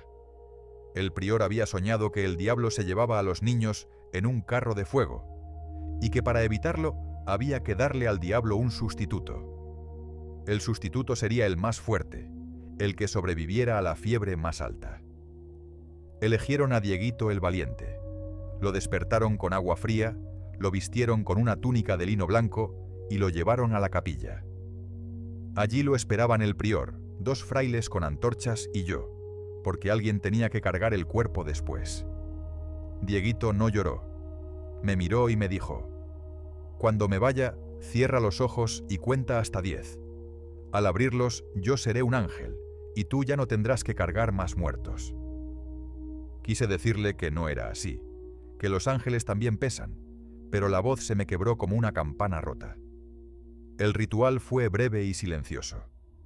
El prior le puso en la mano una hostia que parecía una moneda de plata. Le untó la frente con aceite de oliva y le susurró al oído el nombre de Cristo como si fuera una contraseña para abrir la puerta del cielo. Luego, con una aguja de oro, le pinchó el dedo del corazón y dejó caer 3 gotas de sangre en una copa de cristal. Las 3 gotas cayeron como campanadas, una por su madre, una por su padre, una por la corona de Castilla. Cuando la tercera cayó, Dieguito exhaló un suspiro que olía a azahar y se desplomó. No hubo llanto, solo el crujido de la túnica al caer. El prior me miró y me dijo: «Ahora es tuyo, llévalo al foso y olvídalo». Cargué al niño en brazos, pesaba menos que la culpa que yo llevaba encima. Caminé por el claustro bajo la luna, y cada losa que pisaba resonaba con el nombre que Fray Jacinto había grabado debajo. Cuando llegué al foso, abrí la trampilla y vi el mar de caritas pequeñas que me miraban desde el fondo. Todas querían subir, todas querían crecer. Dejé a Dieguito sobre la montaña de brazos cruzados y cerré la trampilla. Antes de irme susurré: 1, 2, 3, pero no llegué a 10. La cuenta se me perdió entre las lágrimas. Al día siguiente, la viruela se calmó. Las monjas dijeron que el sacrificio había funcionado. El prior escribió una carta al rey contando el milagro. Pero yo sabía la verdad.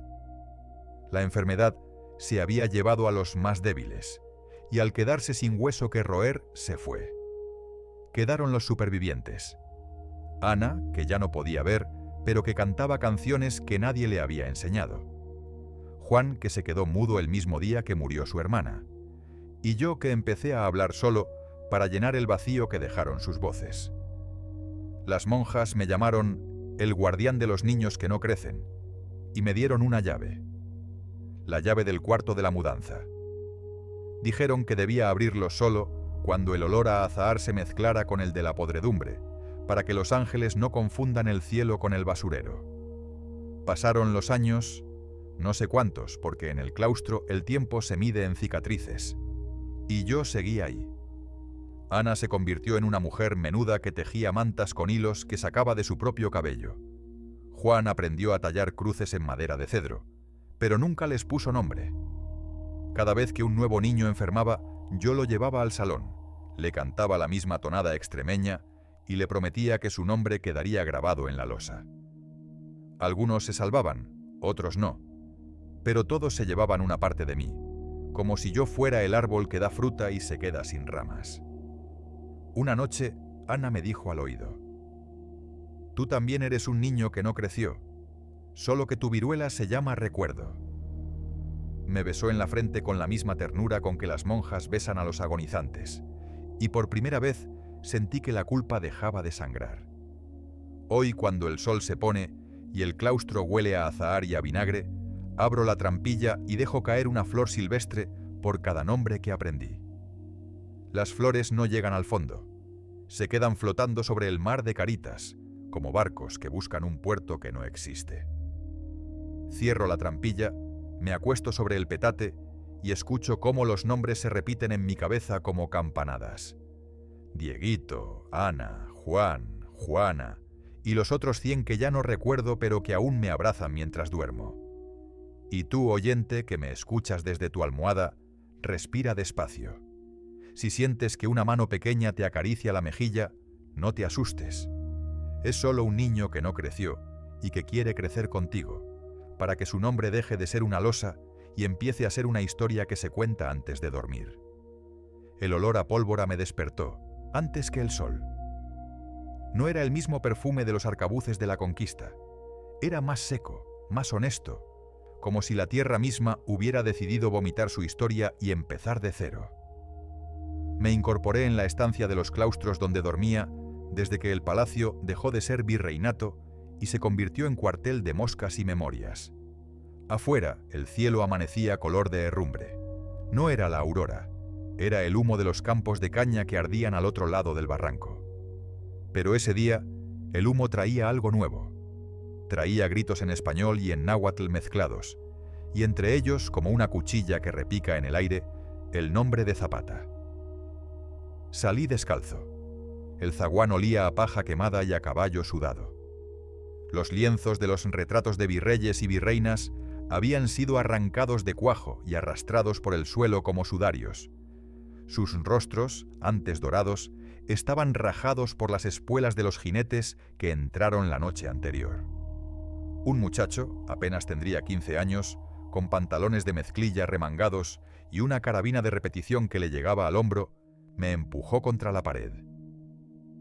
¿Eres del gobierno o eres tierra?, preguntó con voz que aún se le quebraba. Le enseñé las manos. Tenían la piel curtida por el lodo de los ladrillos que había amasado siglos atrás, pero también la cicatriz de la moneda que se me había clavado en el pecho cuando el virrey Mendoza me convirtió en su banco de culpa. «Soy ladrillo», respondí. El muchacho me miró como si eso fuera respuesta suficiente. Me dio un empujón que era más bien un abrazo de urgencia, y siguió corriendo hacia el patio interior donde ya se oían los primeros disparos. Seguí su estela. El palacio temblaba, pero no de miedo. Temblaba de ganas de derrumbarse y volver a nacer.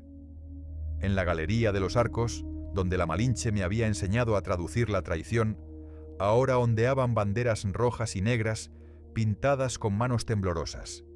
Sobre una de ellas, todavía húmeda, se leía: «Tierra y libertad». La pintura goteaba como si la frase sangrara. Me agaché y toqué la gota. Era gruesa.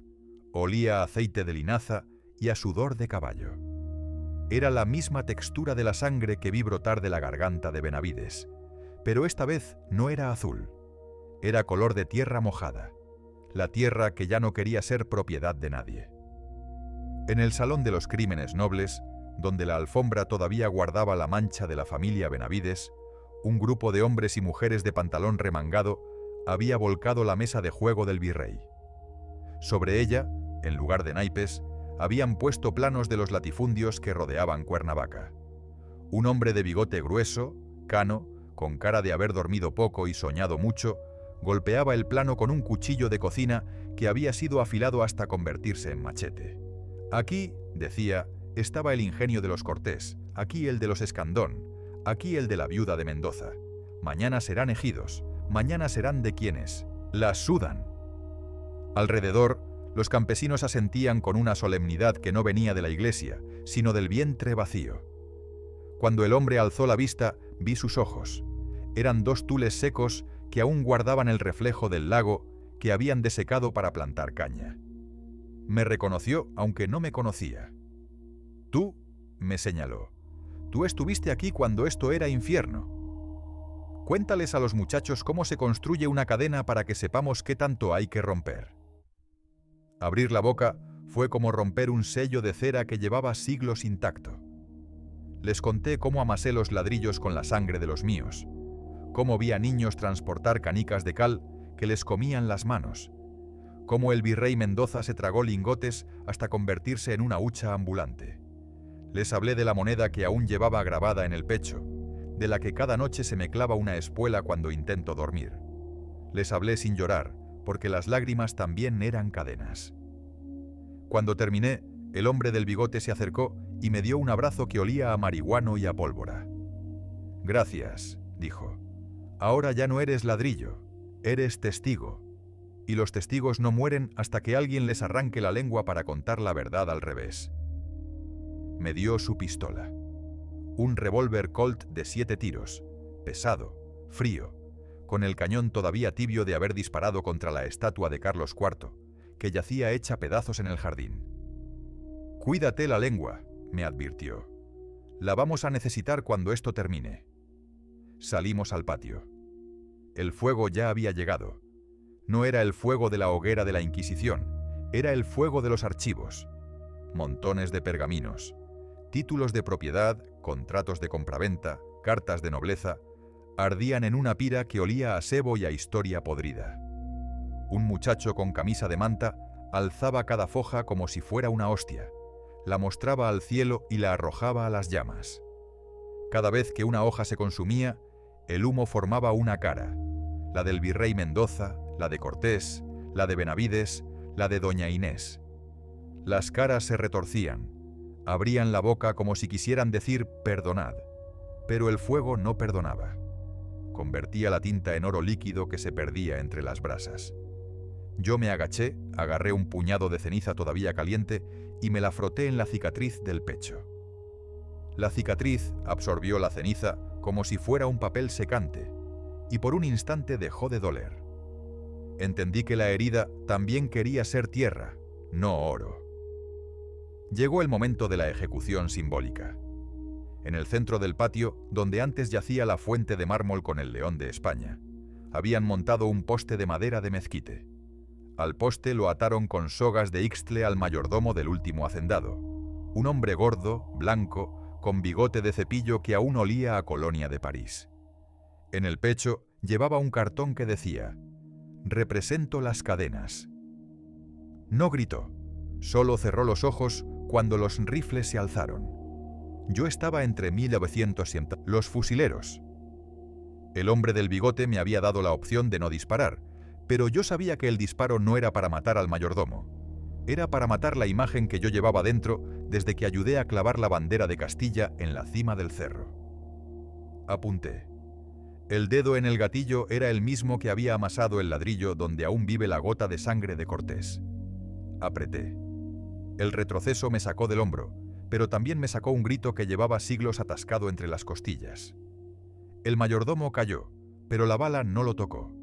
Pasó rozando el poste y se incrustó en la pared del palacio, justo donde estaba grabado mi nombre de oro. La pared se rajó como si el disparo hubiera abierto una rendija en el tiempo. Por la rendija salió un viento caliente que olía a tierra recién volteada. El hombre del bigote me miró y asintió. «Bienvenido a la tierra, ladrillo». La noche avanzó entre disparos lejanos y cantos que no eran himnos. Eran versos de corona, improvisados con estrofas que hablaban de maíz, de sudor, de hijos que ya no serían peones. En la galería, donde la Malinche solía aparecer, ahora se bailaba un son que sacudía los cristales rotos. Una mujer de rebozo negro y faldas de manta giraba y giraba con un niño en brazos.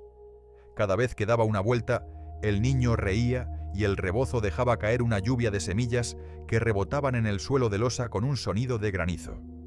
Me acerqué. La mujer me miró. Tenía los ojos de la Malinche, pero sin el eclipse. «¿Eres tú el que traduce?», preguntó. Asentí. «Entonces traduce esto. Ya no somos traducción, somos el original». Me dio una semilla de maíz. La apreté contra la cicatriz. La cicatriz dejó de sangrar oro y empezó a sangrar tierra. La tierra olía a lluvia, a noche, a futuro. Cerca del amanecer el fuego de los archivos se apagó. Solo quedaba un montón de ceniza que humeaba como un volcán en miniatura. Los campesinos se acercaron con bolsas de ixtle y recogieron la ceniza. La mezclaron con agua del pozo que había estado tapado desde la época de Cortés. Con esa mezcla pintaron sobre los muros del palacio un mural que no representaba a santos ni a reyes.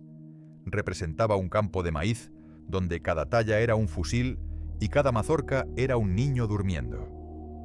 Cuando terminaron, el hombre del bigote me dio un pincel de crin de caballo y me dijo: «Pinta tu nombre, pero que no sea de oro». Yo escribí con la ceniza mezclada con mi propia saliva la palabra maya que aprendí de la Malinche: LOL. Flor, deuda, perdón, espina. La palabra se quedó allí, negra, humilde, viva. El sol salió por detrás del Popocatépetl. No era el sol de la conquista, era el sol de la siega. Los campesinos recogieron sus fusiles, sus hijos, sus sueños. Antes de partir, el hombre del bigote me dio una palmada en la espalda que me hizo toser ceniza. Cuéntales a los que vengan que esto no fue un incendio, fue una siembra. Se fueron cantando. Sus voces se perdieron entre los naranjos que por primera vez en siglos olían a naranja y no a muerte. Yo me quedé en el patio, con la pistola vacía, la cicatriz tierra, la lengua florecida. El palacio seguía en pie, pero ya no era palacio. Era una cáscara vacía donde el viento entraba y salía llevándose pedazos de oro convertidos en polvo que brillaba solo cuando el sol lo miraba de frente. Y entonces supe que la revolución no había venido a quemar el recuerdo. Había venido a convertirlo en semilla. La llave pesa más que el fusil. La llevo colgada al cuello con un cordón de ixtle, y cada vez que respiro siento cómo el hierro me marca el esternón, como si quisiera grabarme allí, en el hueso, la palabra guardián. Son las 3 de la madrugada, la hora en que el palacio deja de disimular y empieza a respirar con la boca abierta. Yo soy el que escucha ese aliento, un olor a tierra recién cavada, a vino agrio y a papel quemado que se cuela por las rendijas de los muros de adobe y me llena los pulmones de recuerdos que no son míos, pero que he adoptado como si fueran hijos bastardos.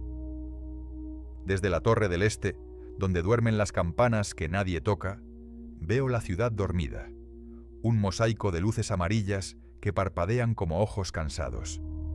Abajo, en el zaguán, la sombra del conquistador sigue montada en su alazán de piedra. Su lanza apunta al cielo como si quisiera atravesar la luna. Cada noche, cuando paso junto a él, siento que el bronce se calienta. Es el caballo que despierte, no el hombre. El hombre murió hace siglos, pero el caballo sigue esperando la orden de cargar contra el miedo que aún no hemos nombrado. Toco la pared. El adobe está tibio, como si dentro hubiera un corazón que late despacio, contando los segundos que faltan para que alguien más se entregue. Conozco cada grieta. Esa que parece un rayo es la que abrió la espada de Cortés cuando golpeó la piedra, jurando que esta tierra sería suya. Aquella otra, más fina, es la huella de la uña de la Malinche cuando se agarró del muro para no caer de rodillas después de firmar su traición con un beso. Me paso los dedos por las hendiduras y saco polvo. El polvo huele a siglos, pero también a ayer. A la sandalia del turista que hoy se quejó porque el aire olía a pipí de gato. A la mano del niño que dejó su huella dulce antes de que su madre lo arrastrara hacia la salida, diciendo que esto daba miedo. Miedo. La palabra se me queda en la boca como una cucharada de mercurio. Yo no tengo miedo, o eso repito mientras recorro los pasillos con la linterna apagada. No la necesito, porque conozco la oscuridad como si fuera mi propia piel. Sé dónde termina el arco que cruje sin viento. Sé en qué losa se hundió la rodilla del fraile que se ahorcó con su propio cinturón. Sé en qué rincón se esconde el olor a violeta que dejó la novia del virrey cuando se tiró por la ventana porque su amante la había vendido por un saco de cacao. Lo sé todo, porque soy el último que aún no ha vendido su alma por un ticket de audioguía. Subo la escalera de caracol. Los peldaños están desgastados por los pies de quienes subieron a robar y bajaron con las manos vacías, porque aquí nada se roba. Todo se queda. En el descansillo, la ventana da al jardín de los naranjos. Los árboles ya no dan fruta, dan recuerdos. Cada naranja que cae es un niño que no creció, un soldado que no regresó, una monja que dejó de rezar. Las naranjas se pudren en la tierra y de ellas nacen flores que no pertenecen a ninguna especie. Tienen pétalos de papel de confesión y olor a lágrima recién derramada. Recojo una. Está tibia, como si acabara de llorar. La abro. Dentro hay una moneda de oro con la cara del virrey que se ahogó en su propia codicia. La guardo en el bolsillo junto a la llave. El bolsillo pesa más cada noche. Llego a la galería de los arcos. Aquí es donde ella aparece, siempre a la misma hora, cuando el reloj del claustro da las campanas a medias, como si se atragantara con el tiempo. La Malinche. No la veo con los ojos, la siento en la nuca. Una corriente fría que me baja por la columna y me hace temblar como si alguien me pisara la tumba. Me paro bajo el arco mayor, el que da al patio de los naranjos, y espero. No tardo en oírla. Su voz es un hilo de agua salada que se desliza por la losa y se mete por debajo de mis uñas. Traduce, susurra. Traduce el silencio que dejaste cuando juraste que no volverías a hablar. Le respondo que ya no tengo lengua, que la perdí la noche que enterré a los niños que no crecieron. Ella se ríe. Su risa es un manojo de plumas de quetzal que se clavan en mi garganta y me hacen toser historias que no quiero contar. Bajo al sótano. El aire es más espeso aquí abajo, como si el palacio hubiera tragado la noche y la estuviera digiriendo lentamente. Las paredes sudan salitre. En los rincones, las arañas tejen telas que no atrapan insectos, atrapan recuerdos. Una de ellas ha construido una tela en forma de mapa. Sobre ella se lee México, escrito con hilos de cabello humano. Me acerco y soplo. El mapa tiembla, pero no se rompe. Soplo de nuevo. Esta vez se desprende una hebra que cae sobre mi mano. Es una trenza negra, gruesa, con olor a jabón de albahaca. La guardo en el bolsillo de la camisa, junto a la moneda y la naranja. El bolsillo pesa ahora como una bolsa de huesos. Llego a la cámara del tesoro. La puerta está abierta, como cada noche. Dentro, el oro ya no brilla. Está apagado, como si se hubiera cansado de relucir. En el centro, la balanza de plata sigue allí, pero los platillos están rotos. Uno tiene un agujero con forma de corazón, el otro está doblado como si alguien lo hubiera mordido. Sobre el suelo, monedas dispersas que ya no tienen cara. Son solo discos de metal que reflejan mi propia imagen deformada. Me arrodillo y recojo una. En ella no hay águila ni serpiente. Hay un ojo que me mira y parpadea cuando yo no parpadeo. Es mi ojo, pero más viejo, más cansado, más culpable. Lo aprieto contra el pecho y siento que se me clava en el corazón como una espina de obsidiana. De pronto, oigo pasos. No son los míos, son más ligeros, como si alguien caminara descalzo sobre la losa. Me vuelvo y veo al niño. Siempre es el mismo. El de la túnica blanca, el de los ojos verde botella, el que me pidió que no lo enterrara con la cara tapada. Está allí, de pie, con las manos cruzadas sobre el pecho. No tiene pústulas, tiene cicatrices que brillan como estrellas. Se acerca y me toca la mejilla. Su mano es fría, pero no me quema, me despierta. Llévame, dice. Llévame a donde crecen los niños. Le respondo que ese lugar no existe, que lo enterré hace siglos en el foso común. Él sonríe. Su sonrisa es una puerta que se abre a un jardín que no está en este mundo. Me coge de la mano y tira. Yo lo sigo. Salimos de la cámara. El pasillo se alarga ante nosotros como una lengua que el palacio ha sacado para lamer el miedo. Caminamos. Cada paso que da él es un paso que yo dejo de dar. Me estoy volviendo ligero, me estoy volviendo recuerdo. Llegamos al claustro. Las campanas dan las 4:30. Él se para bajo el naranjo que huele a nafta y me mira. «Ahora», dice. Se arrodilla, cava con las manos en la tierra. La tierra es blanda, como si estuviera esperando. De dentro saca una semilla. Es una moneda de oro, pero en lugar del águila tiene una flor. Me la da.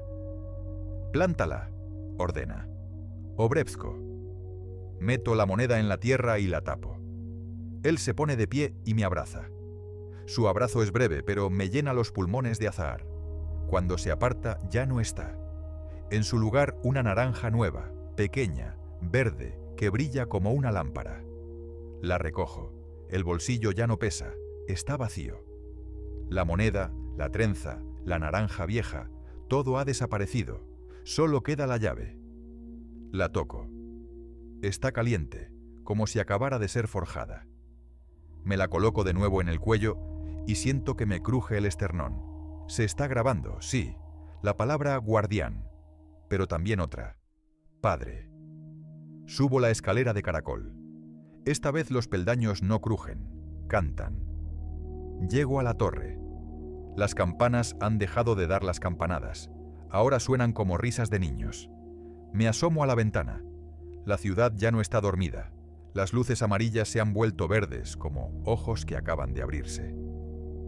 Abajo, en el zaguán, el caballo de Cortés ha desmontado. Su jinete yace en el suelo, convertido en un montón de monedas que brillan con luz propia. El caballo me mira y relincha. No es un relincho de guerra, es un saludo. Le devuelvo el saludo con la mano. La mano ya no es de carne. Es de adobe, pero late. Me siento en el suelo de la torre. La llave cuelga de mi cuello como un corazón que ha aprendido a latir al ritmo de los muros. Cierro los ojos. No veo al muchacho del penacho. No veo a Pedro. No veo a la Malinche. Veo un jardín donde crecen naranjos que dan niños en lugar de fruta. Los niños juegan, corren, se caen, se levantan. Uno de ellos, el de los ojos verde botella, me mira y me dice: «¿Ya puedes dormir?» Le respondo que no puedo, que soy el guardián. Él sonríe. El guardián también puede soñar, mientras siga siendo el eco de lo que nadie quiere recordar. Abro los ojos. El sol asoma por la ventana.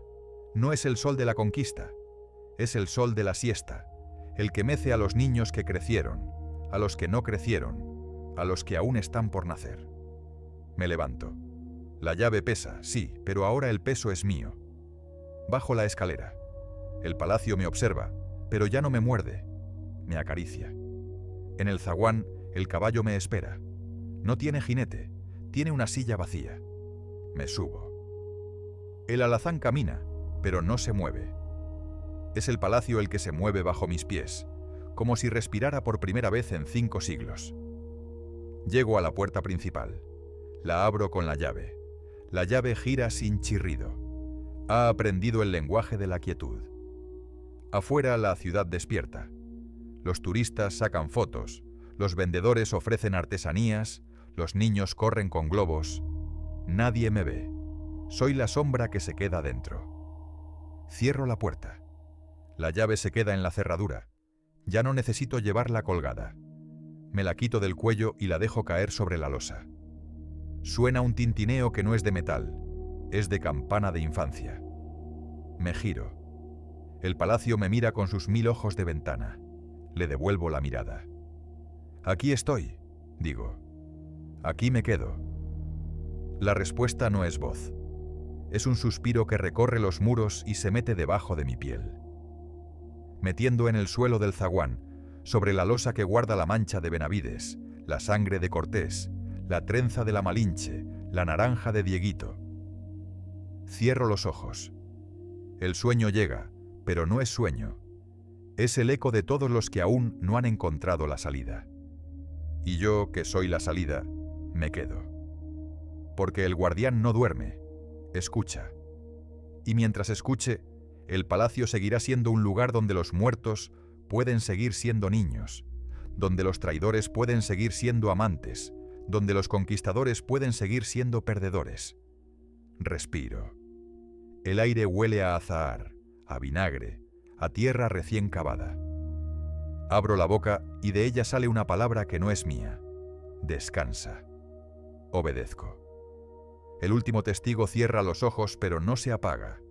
Se convierte en la luz que se cuela por las rendijas para que tú, oyente, cuando apoyes la mejilla contra la pared, sientas que alguien te mece y te diga: no temas, aquí sigue latiendo lo que nadie quiso olvidar.